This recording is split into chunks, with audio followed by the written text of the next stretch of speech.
সারা দেশে পুলিশের কর্মবিরতির কারণে সড়কের যানজট নিরসনে দেশের অন্যান্য স্থানের মতো খুলনা শহরের দৌলতপুরে ট্রাফিক ব্যবস্থা সচল রাখতে কাজ করছে দিঘলিয়া উপজেলার সেনহাটিস্থ ঐতিহ্যবাহী আলহাজ সারোয়ার খান কলেজের চৌকশ ক্যাডেটরা।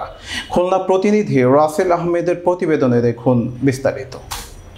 কলেজের 10 জন ক্যাডেট সকাল 8টা থেকে সন্ধ্যা 6টা পর্যন্ত ট্রাফিক ব্যবস্থা সচল রাখার কাজ করছে।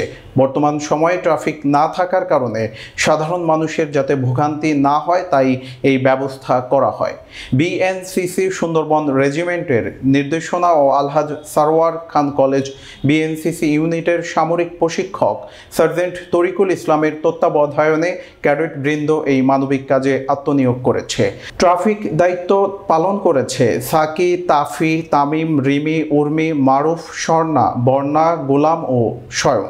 শুক্রবার খুলনার দৌলতপুরে 3টি পয়েন্টে যথাক্রমে বিএল কলেজের সামনের গেট, দৌলতপুর ট্রাফিক পুলিশ মোড়, মহাসিন স্কুলের সামনের মোড়ে কলেজের ক্যাডেট বৃন্দ ট্রাফিক ব্যবস্থার নিয়ন্ত্রণ করবে। মানবিক কাজে অত্র কলেজের বিএনসিসি ক্যাডেট বৃন্দ সব সময় নিয়োজিত থাকে। দেশ গঠনের যে কোনো কাজের জন্য এরা প্রস্তুত বলে সংশ্লিষ্ট কর্তৃপক্ষ জানান। সংকটকালে ঐতিহ্যবাহী আলহাজ সারোয়ার খান কলেজের বিএনসিসি ক্যাডেটদের এ ধরনের উদ্যোগ এলাকার ব্যাপক প্রশংসা কুড়িয়ে।